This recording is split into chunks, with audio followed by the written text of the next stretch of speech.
Today I'm going to do a demo on how to turn your perfect round bowl into a square shape.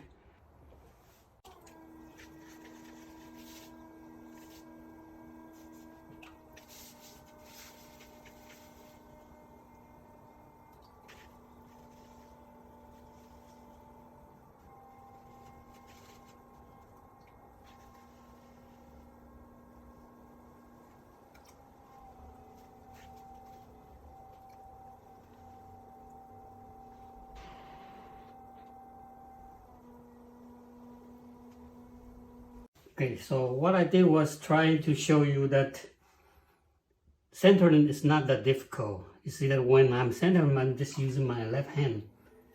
I can still push the clay into the center. Right, as long as you know the method, it's very easy to get the clay in the center. Right, so centering on one hand.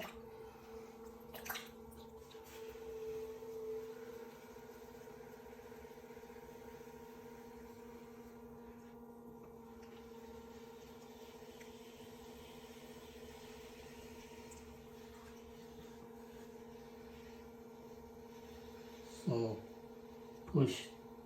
dig the clay in until I reach the right thickness. Usually it's a little bit more than 1/4 inch, somewhere between 1/2 inch and 3/8 of inch. And since I'm making the bowl, so I don't open the base 90 degrees. I have a little slope here, so it will be better for the bowl shape. After that, I'm just lifting the clay. Again, using my left hand, kind of pinch the clay and then slightly pull it up.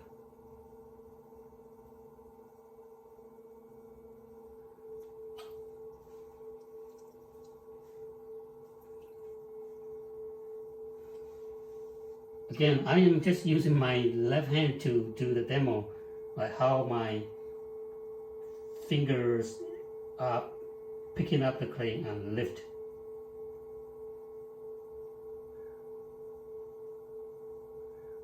Okay, so if you have two hands, you can work together. Most of you have two hands, right? So working together to stabilize your wall, and slowly lift up the wall.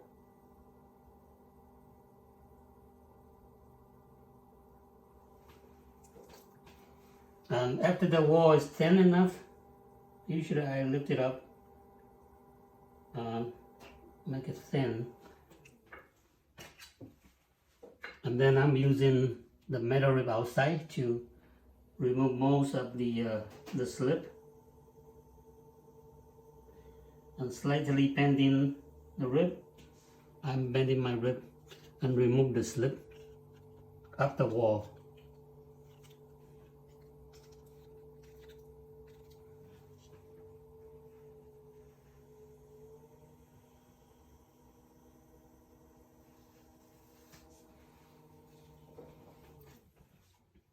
Okay, and after that, the inside, I will have a finger mark there when you are lifting up. So you want to be smooth. Okay, make sure this part is smooth. That is very important.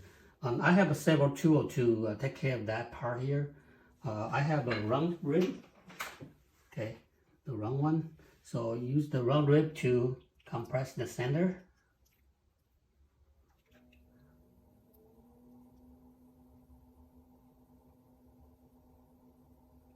So I get rid of most of the people. They have a little bumpy here, especially in this part here, right after the center.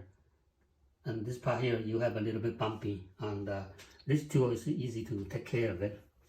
And also I have other tools like this rib. This is my number 2 half round rib, and this is my number 3 half round rib. They all designed to take care of they take care of this part here, the circle. Right, so if you are holding the rib like this, I have multiple holes here, so you can just hold, one of the hole there, and then use the curve to compress, to squeeze it, so that the wall is following the curve that I push. Okay, so this is my number 3, and also here is my number 2. Can also use the very nice curve, and the design for my rib is quite different from others, because most of the other people, they have a rib that this part here is sharp. My rib here, I intentionally to make a curve, so when you're pushing, it's not as sharp as the other ones. So I'm holding the rib like this, and then just go and compress it.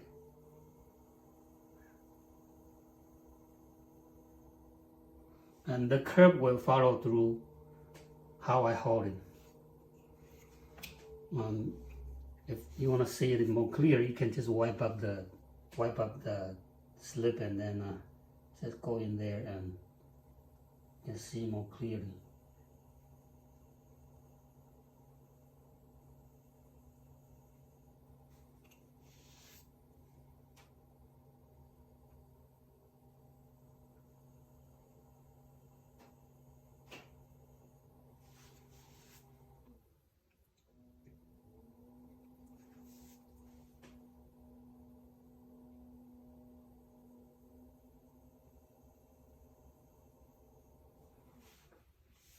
Okay, so that's the ribbing for pushing out the inner part of wall. So the curve is followed through whatever the curve I have here. Like when I'm pushing it, see that this curve here is curving out.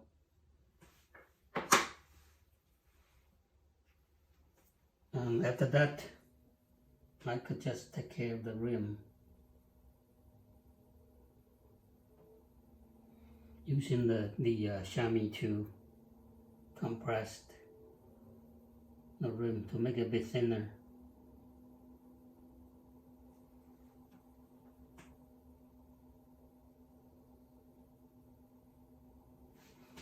And get my rib back to connect the curve a little bit better here.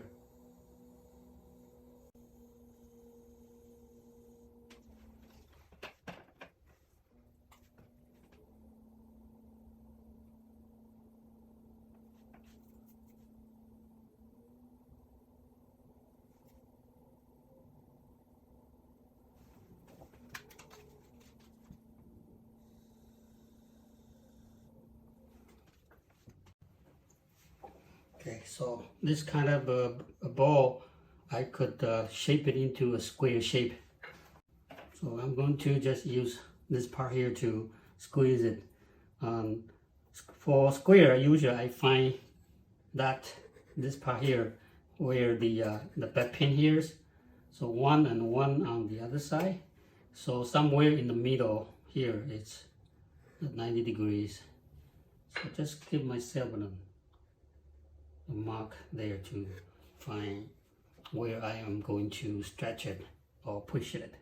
Right, for pushing it, first you want to have a little support on the inner part of the ball.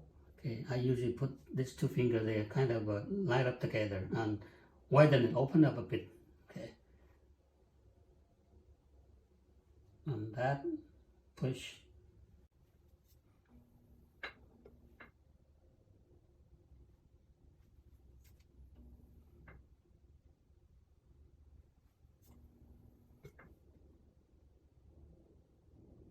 Okay, so I first push that in, and then I would get the middle, in the middle of the section, and then just use that push from the inside, push it out. And again, you want to have a support, so I'm using these 2 fingers there to support the corner. Right.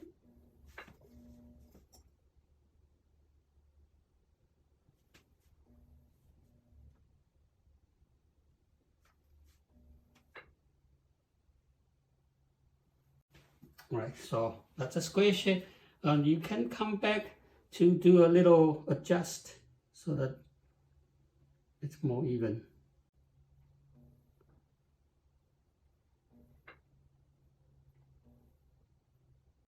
Right, so it's a square shape of a ball, and then after that, this is my number 5 cutting knife.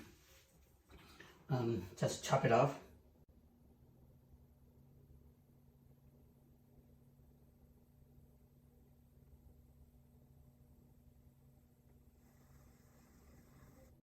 So I'm taking my time until I hit the back and let it go the whole circle around. Right, so I know that it's completely separate, the corner of the clay. And then this is my number 10 stainless knife. Okay, very pointy. I'm just holding it more horizontal way. So I put my hand there to compress it down and while the wheel is spinning.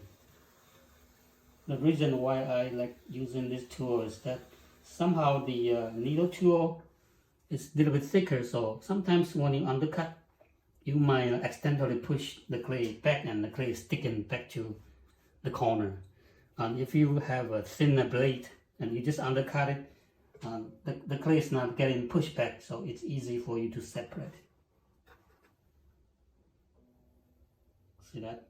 It's very easy to just separate there, right?